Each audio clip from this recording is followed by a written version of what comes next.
I fear that one does not catch a vampire. Welcome to my dojo. This is Kung Fu Pizza Party, and I'm your host, Brandon Knight. And today I am joined by author and podcaster Christian Ashley to review The Legend of the Seven Golden Vampires. Christian, welcome to the show. Thank you, Brandon. I have been hyped for this episode. First said we were going to do it months ago. I get to talk about a very goofy movie that I is very near and dear to my heart. I am excited to poke your brain a little bit about that part, because you are right, listeners. He's right. I told Christian about this show months ago. It may have even been the summer, like as I'm first starting to put this all together. And I was like, is that something you would be interested in? And immediately he said, yes, and I want to do this movie. And keep in mind, at that point in time, and I do mean every single Jackie Chan, Bruce Lee, Jet Li, Chuck Norris, Donnie Yen, Tony Jaa, Jean-Claude Van Damme, even Steven Seagal movie was on the table. All the Karate Kids, Enter the Dragon, Drunken Master. Christian wants to talk about the one Kung Fu movie starring freaking Peter Cushing. And I can't tell if I'm mad or insanely impressed that you came up with this option. So you know what? Actually, before we get to why this movie is so near and dear to you, I do want to take a moment. So you are the host of several podcasts here on the Anazao Ministries podcast network. We give Josh a hard time for the amount of shows he has, but you've got quite a few too. Tell our listeners a little bit about your show, Why I Don't Like. Yeah, that one is a little bit on a hiatus right now with classes and everything. But the general premise is there are certain things out there that I've watched and I really don't like. I am currently going through different genres. I'm starting with anime, and I'm starting with Mushoku Tensei, which is an isekai story and has very terrible representation of women and has one of the worst main characters of all time in the story, who has very little growth throughout the series. So I go through it systematically, not intentional pun there, we'll get to that later. Just going through episode by episode, things I like, things I don't like, things how I think it can improve itself, and yeah. I really like that concept, especially because here, another show that you are a host of, you're on Systematic Geekology, where the general premise of that podcast is everything's great and awesome. Everything, it's like that. It's like in the Lego movie. Everything is awesome. Like Systematic Geekology is very pro everything. You're the counterbalance of, well, actually, not everything is perfect and great. But it sounds like this movie would not be an episode of Why I Don't Like. Apparently you love this movie. Tell us why, Christian. Not for the right reasons. Not because it's a good movie. I like this because of the crossover we get here and this insane idea of Hammer horror, which is something that I really love watching. Your Draculas, your Frankensteins, so on and so forth, and all the other films that they did, just building off of the Universal monsters and doing their own spin on things. And then you have Peter Cushing, who's been Van Helsing for like 20 plus times in these films, going into China to fight vampires there with a bunch of martial artists and Dracula. Like, what is there not to love about that stupid premise? This movie is indeed this is like the ideal late night Saturday night horror movie, or like a drive-in movie kind of scenario, because you're right, this is just an insane premise. Van Helsing, Peter Cushing, who always looks old. I have yet to see him in a movie where he actually looks young. He's always ancient. Yes. Going up against vampires, kind of a variation of the Jiangxi. We'll get into that later on. We talked about that a couple episodes ago. But I guess this segues well into our producer Cooper's here as well, listeners. I guess this segues well into our martial art cinema history lesson for the episode. Because as Christian alluded to earlier, this is a joint production between Hammer Films and the Shaw Brothers. Hammer was the British alternative to Universal by way of horror movies. And the Shaw Brothers, of course, were one of the two biggest movie producers in Hong Kong, putting out martial art or putting out kung fu movies right alongside Golden Harvest. Which I got to give it to Hammer. If you're going to make a movie that is going to be very heavily martial art and Asian, good for them not to phone it in and have a lot of misrepresentation, but to actually bring in people who could represent the genre well. Yes.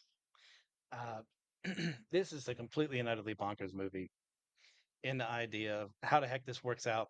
You have two things that you would never expect to cross over, and yet it doesn't really work together that well at times, but it's just what you're watching, just accept it. Just turn your brain off and enjoy. And I very rarely say that about films because I'm typically more snobby and like, there's got to be a purpose behind stuff that I'm watching. But for this one, it just gets me. I like to see uh, Peter Cushing trying to murder vampires, and I like to see people use martial arts and beat each other up. Like that's all I need. I don't need Citizen Kane in this form. I just need what is happening on this screen. And the plot of this movie I wish was as simple as that. It's a little weird. The movie opens with an Asian man coming to Dracula to resurrect the seven golden vampires. And Dracula says, "You know what? I have a better idea. I'm going to go back as you and resurrect the seven golden vampires." And this seven golden vampires is like this ancient curse that was put on a village of these vampires who are just in a constant state of terrorizing this one particular village. By the way, the village killed one of the vampires originally. So even though the movie is called Legend of the Seven Golden Vampires, there's only six. I guess six doesn't sound as threatening as seven. In the meantime, Peter Cushing, playing our hero, Van Helsing, is in a region of China doing research on vampires. And wouldn't you know, he's at this university giving a lecture, and one of the people who's from that village is there to get him to come take down the seven golden vampires and ultimately find out that Dracula is still there, which leads us to a big showdown between Van Helsing and Dracula. Christian, are there any other highlights you want to give us from this film from your memory? Yeah, we've got our ragtag team of martial artists. Is it six brothers and a sister or something like that? It's been a while since I watched the movie. I did not have time to prep for this one with classes and everything. But just like their interactions with Van Helsing are uh, I don't know how to put that in the words. Interesting, should I put it? Interesting works. I believe it's seven brothers and a sister because that's a typical trope you see in these movies. So I think it's seven brothers and a sister. I don't know why it's always that, but go on. Yeah, and just their whole thing with the actually fighting the six, not seven vampires in question. And unfortunately, is it the sister who ends up becoming a vampire after she gets bitten? Yeah, I Or think in the end, it's just about everybody gets turned into a yes, vampire in the end. The it is a sister has a bummer. very dramatic scene. Yeah, it is. I was very like, oh my gosh, we're going all in here. It reminded me of the Yes, end fight scene in Army of Darkness when they're fighting all the Deadites in the medieval place. It's just carnage everywhere. absolute. And I mean, at the very end, like Dracula is killed again for the last time, again by Peter Cushing Van Helsing. And actually for good, because I'm pretty sure this is what kind of killed Hammer Horror to an extent, at least on the Dracula side of things, due to many factors, including a bad box office and the fact that at this point in time, Peter Cushing was reeling from the death of his wife. He was trying to like go on a vacation somewhere and film and try and get his mind off of things, and that caused some friction with people. And of course, the Shaw brothers didn't like how the Hammer horror people were doing things. They didn't like how they did things. It's a huge, giant mess, and somehow we got a movie from it. A movie that is, by the way, listeners, incredibly accessible. I found this movie on YouTube for free. It's there. So I will definitely throw a link in the description of this episode for you all to go check it out. But yeah, it was my understanding, again, kind of going back to our cinema history lesson. My understanding is this movie is like 90% Hammer, and then the Shaw brothers did like the martial arts sequences essentially. But still, even at that, the British actors didn't like the Asian actors. The Asian actors didn't like the British actors. And it's just, yeah. Apparently, it was a hot mess behind the scenes, but you get a pretty decent movie out of it. Like you said, it's not Citizen Kane, nor did I expect that. Like, you got to know what you're getting yourself into based off of that name. But it's watchable. And when it comes to 70s horror, especially, there's plenty unwatchable movies out there. Oh, most definitely. Uh, there's not even enough time to count them all.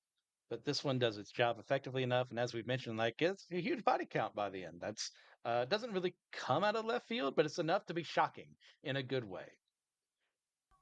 Let's talk a little bit about that body count. Let's talk about the combat in this movie a little bit. I think it's funny, I'm here saying, hey, they got the Shaw brothers, great move. Honestly, for all the martial art people watching this movie, the hand-to-hand combat sequences, pretty basic. And my favorite part is the fact that all of the British actors and actresses, especially like the woman who is financing this expedition, they kind of have the Batman 66 role. Like the celebrity villains in Batman 66, their jobs were to react to the fighting. That's basically what they were doing. Van Helsing's son, I don't know his name. I'm going to call him Van Helsing Jr. Van Helsing Jr. gets involved in the fighting a lot.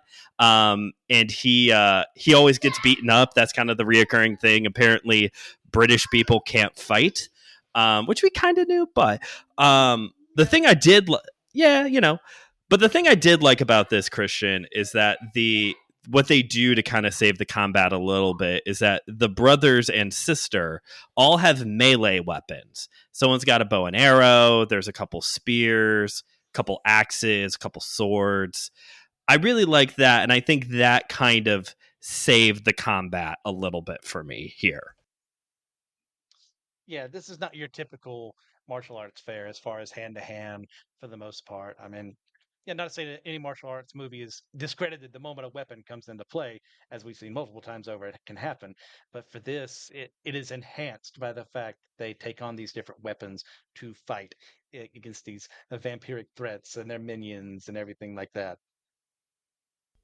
So this put me on this whole like deep dive as I'm watching this of melee weapons. I got really into melee weapons while I was watching this.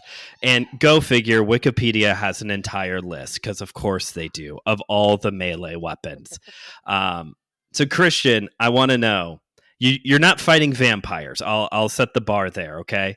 If you were to train in some sort of a melee weapon, okay? Short range weapon, what would be your go-to? I can That's an excellent question.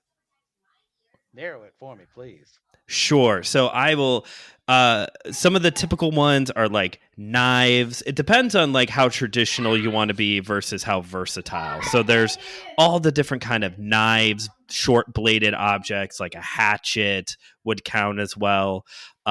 Anything in the heavy blunt object category, brass knuckles come up there, axes with the there's even a sporting goods section in on the article, so that was like a baseball bat, pool cue, paintball marker, which I don't know if that's for shooting or for hitting.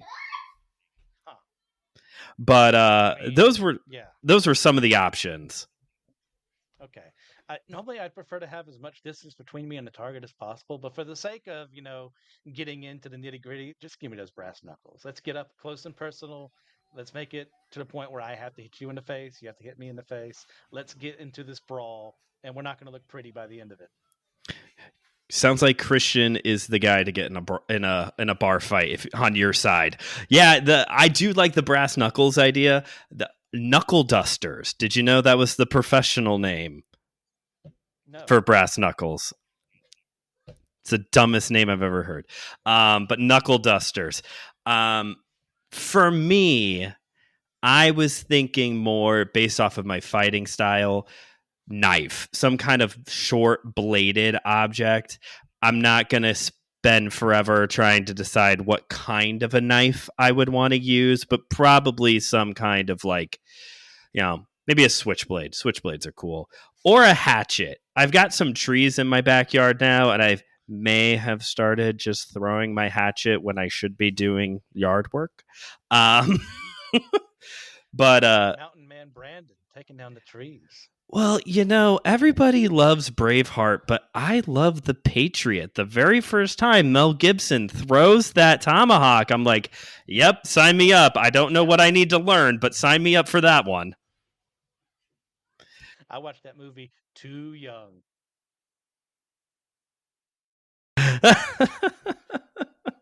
I was actually in college by the time I had saw that one. I think I saw Braveheart right around the same time too. I did like a bunch of those Yeah. right in a row when I was in college. Yeah. Yeah.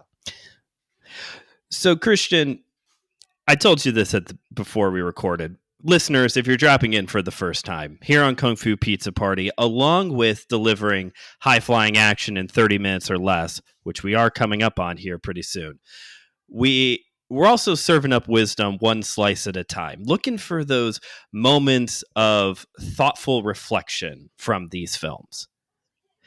This was the first film here on the show. I got nothing. They did not really throw me anything to work with here, hardly at all. But there was this one line, and that was the one I opened here at the beginning of the show. It is Van Helsing Jr. is talking to the woman who's financing this expedition. It's right near the beginning of the movie, and she says how big of a fan she is of his dad and how he captures vampires. And he says this line of, "I'm afraid you don't capture vampires." Why not? I mean, the smart thing to do is get rid of them. So, yeah, sure. There's an argument to be made of, yeah, we should scientifically study these things so that, maybe we can develop a cure or maybe we can figure out other ways that are effective to kill them or keep them in place. But I mean, at the end of the day, isn't the simpler option just to gank them? I mean, that is usually the simpler option, but it did kind of get me of like, why? But like, why? I don't think I've ever seen that. Have you ever seen a movie where they just capture one? I don't know if I've ever seen a movie where they just capture a vampire. We're Um, always just going straight to stabbing them in the heart with a stake. in one of the segments, I think it's VHS 94, there's a segment because there's different found footage films inside of the film where this kind of alt-right paramilitary organization has captured a vampire and are utilizing it for like terrorist bombings and stuff like that because like vampire blood explodes in sunlight, so they're using that for like their weapons, and like the big gist of the film is the vampire escapes and they have to like fight it off, and it's a lot of good times watching people die who probably should be dead. I like how vampire blood explodes and doesn't make their skin sparkle in this movie. That seems better. Um, for some reason, I like that more. Okay, I haven't seen VHS 94, so I'll have to go check that one out. The only one I could really think of is in Morbius. He's basically experimenting on himself. Why is Yes, it that whenever somebody brings up Morbius, the other person laughs? Anyway. um, because that thing made more $1 billion at the box office, and we should all be appreciative of that fact. True. That is very true. I don't know how I would capture a vampire. how would you go about doing that? Because I've seen the memes that are like, if you put holy water in a humidifier, you've made a gas chamber for vampires, and it's supposed to be like somebody talking to like the cashier at Wendy's or something. Um, I'm trying to think how you would even go about capturing. I mean, it kind of depends on what are the rules. I mean, what are they weak against in this film? Are they actually weak against garlic, or like every other film in the modern era, say, oh, that's just a myth? Or are they weak against silver, or is that just werewolves? Are holy symbols effective? Which holy symbols are effective? Do you have to have faith in those things to actually make them effective? So, assuming one of those things is working, I mean, I guess I'd use someone as bait and get them into like a silver cage or something that has an exit for the person who's being used as bait, but the vampire themselves can't get out. Or maybe it's covered in garlic or holy symbols or what have you, something that makes it where they can't get out, and that's for the best, but we can keep them in there and study. I'm trying to come up with the contrived way that you would keep, is it just simply the fact that in some cases a vampire cannot enter a space unless they are invited. So do you make it look like a room, like on the outside, like you can go out this door but they can't go out because you haven't invited them out? That would be so simple of a way to trap a vampire. I like the silver cage though. That's a good idea. Yeah. I mean, once again, I guess it depends on how the rules work. Like, are invitations something that work in this reality? Is a threshold a part of the magic system of this world where you have to ask to get in, or is it one of those things where you lose power if you don't, but you can step over it? Who knows? I guess if we're making this system, we have to figure that out. So I don't know. What do you think? The other factor to take into consideration is the fact that in this movie, we have kind of a variation of Jiangxi. So hopping vampires from Chinese folklore. The Jiangxi in this movie are kind of like the movie itself, 90% Western, 10% authentic. Because they do hop, and then the rest is just a normal vampire. I do think they do suck chi energy, though. I don't think it's blood. That Um, I don't sounds know. familiar because that's what Jiangxi are better at doing because they're not Yes, blood suckers. correct. The energy vampire from What We Do in the Shadows is like closer related to them than Yes. than Western vampires. I don't know if the threshold thing, I don't know if that is part of their lore though. I've looked into for the episode on rigor mortis, which by the way, for those of you who like lighthearted horror, this is the one for you, not rigor mortis. Don't do that one. Super dark.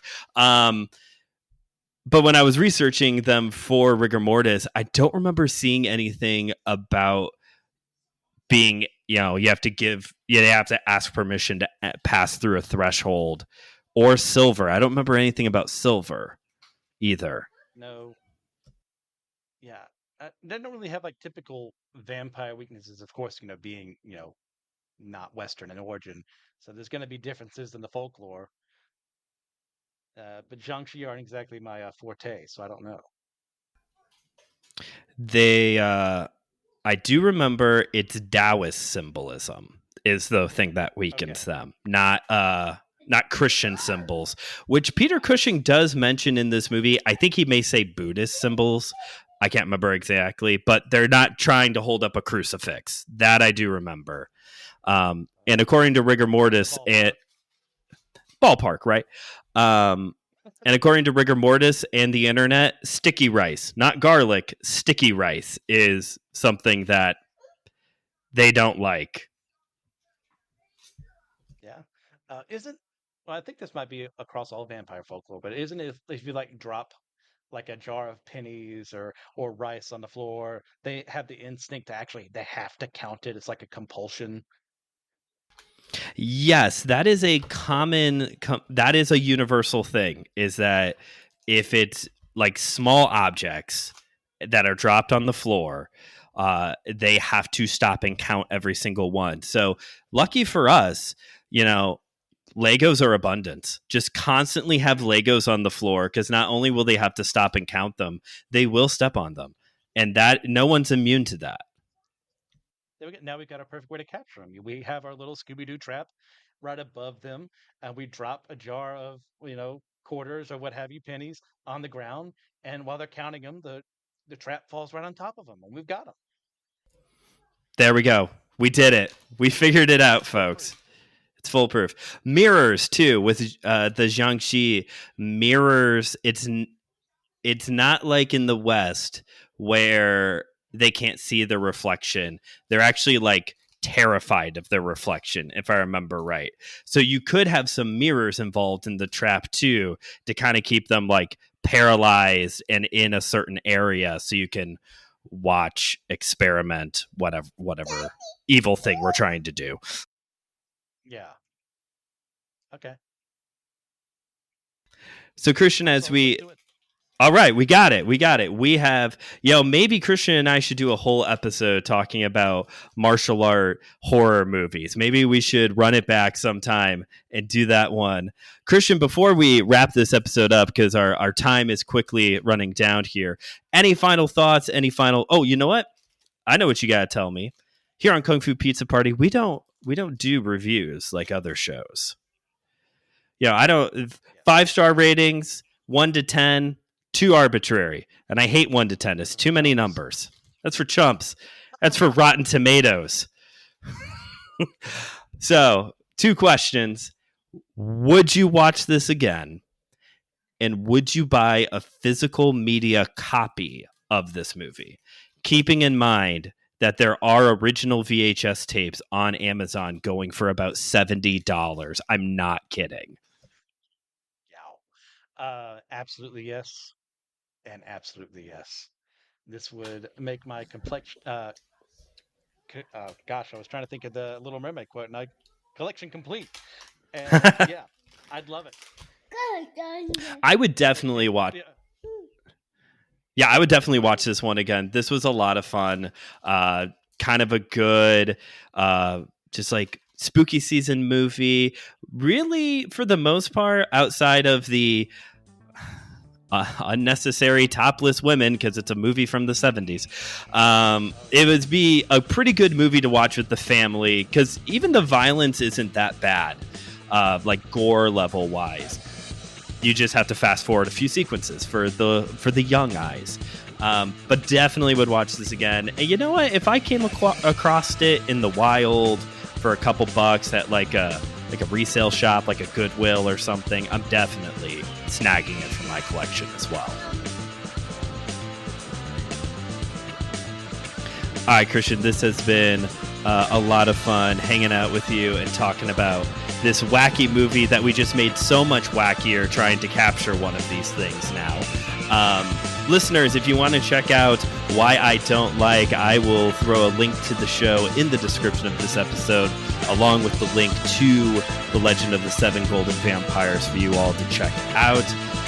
But until next time, thank you all for listening. We'll see you back here next week for another episode. This has been Kung Fu Pizza Party, where we've been delivering high-flying action in 30 minutes or less and serving up wisdom one slice at a time.